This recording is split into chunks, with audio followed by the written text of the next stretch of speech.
Hi, this is Miss Nikki Malatsiko and welcome sa aking channel. For today's video, pag-usapan naman natin yung mga tips for a successful class reporting. Ano ba yung mga tips? Bago ko simulan, wag mong kalimutang mag-like and subscribe para lagi kang updated sa lahat ng videos na i-upload ko. Ano ba yung mga tips na kailangan mong malaman kung ikaw ay reporter? Ano ba yung mga dapat mong gawin at yung mga hindi mo dapat gawin? Kung ikaw ay nabigyan ng task ng iyong guro na mag-report next month, next week, or bukas, kailangang alam mo ang gagawin mo. Tip number 1, prepare.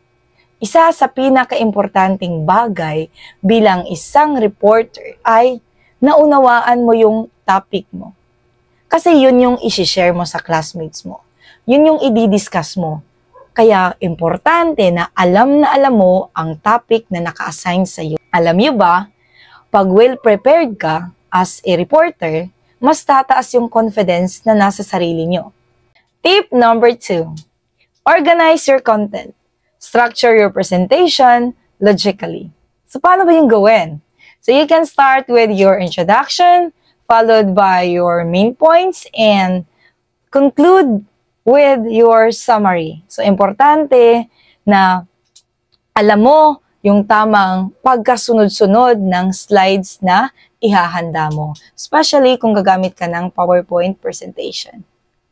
Tip number 3, practice your delivery. Isa sa pinaka-importante is ma-practice natin.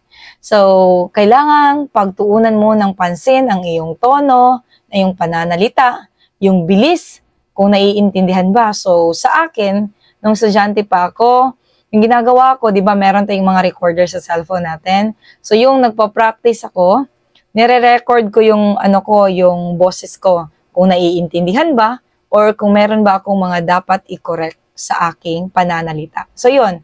So, kung ikaw din ay hanggang ngayon ay nahihiya pa rin humarap sa mga kaklase mo, nasa kolehiyo ka na, nasa second year college ka na, pero still, nahihiya ka pa rin humarap sa kanila, so you can practice sa salamin ninyo sa bahay or sa kwarto mo.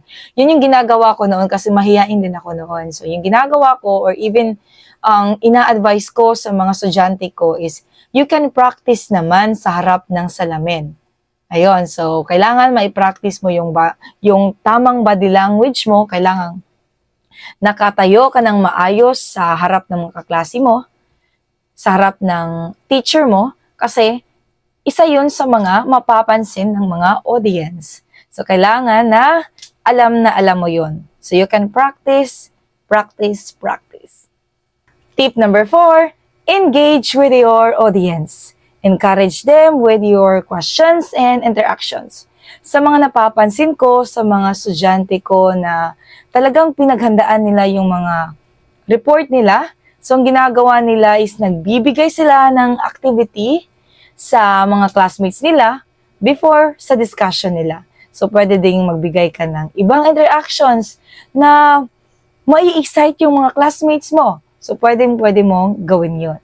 Pag-isipan mo at i-organize mo ng maayos. Tip number 5, be confident. Stand properly. Isipin mo, ito na yung pagkakataon mo na magsalita sa harap ng mga klase mo. Nandun si teacher, nandun yung instructor mo. So, kailangang confident ka na humarap sa kanila. At isa sa pinaka-importante ay maintain the eye contact. Eye contact. Okay? Tip number 6, use your visual aids wisely. Kailangan, kung hindi ka man gumamit ng PowerPoint presentation, mas komportable ka na isulat lamang sa Manila paper, wag mong isulat ang kabuuhan ng iyong topic. Or, what I mean is, yung buong libro. Kasi, kadalasang napapansin ko, kung ano yung nasa libro, kinakapi or kinukopya, sinusulat dun sa Manila paper, which is, mas nakakalito siya kung tingnan. So, kailangan yung visual aids ninyo Kailangan ay relevant lang at simple lang. Mas mabuting simple lang, at least nakikita doon yung mga importanteng detalyeng dapat malaman at maintindihan ng iyong mga kaklase. Tip number 7, stay with the time limit. So, kailangan mong respetuhin din ang time ng iyong mga kaklase, ang time na binigay lang sa'yo ni guro.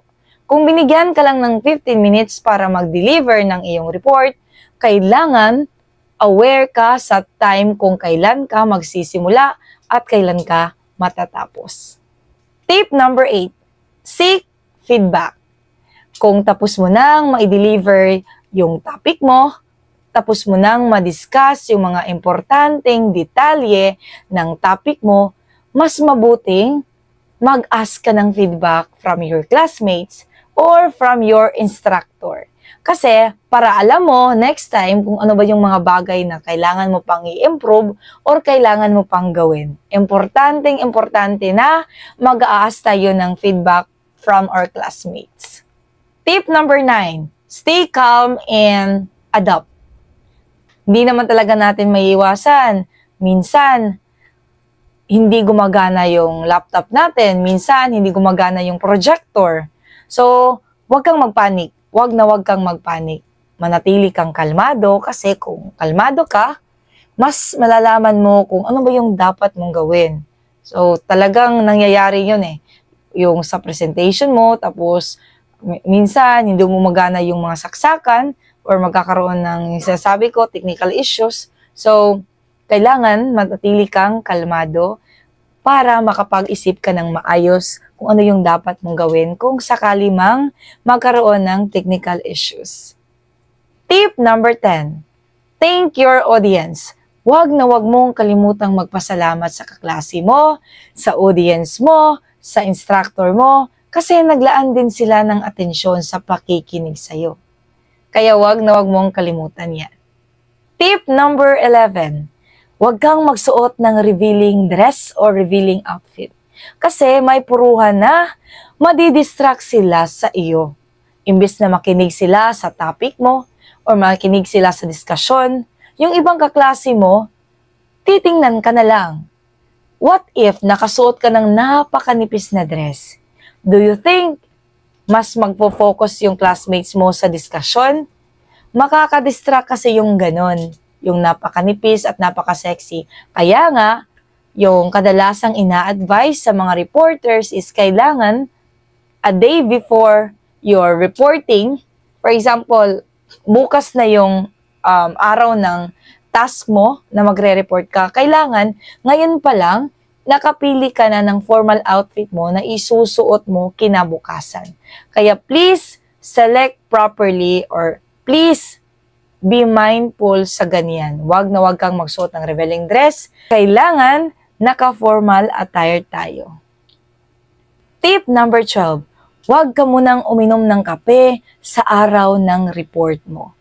Kasi yung mga soft drinks, yung mga drinks na may caffeine, nakapagdagdag yon ng nerbiyos sa atin. Kaya huwag muna. Yon, sana ay meron kayong natutunan sa tips or 12 tips na ibinahagi ko ngayon sa inyo. Kung hindi ka pa nakapag-subscribe sa aking channel, huwag na huwag mong kalimutang mag-like and subscribe para lagi kang updated sa lahat ng videos na i-upload ko. Bye!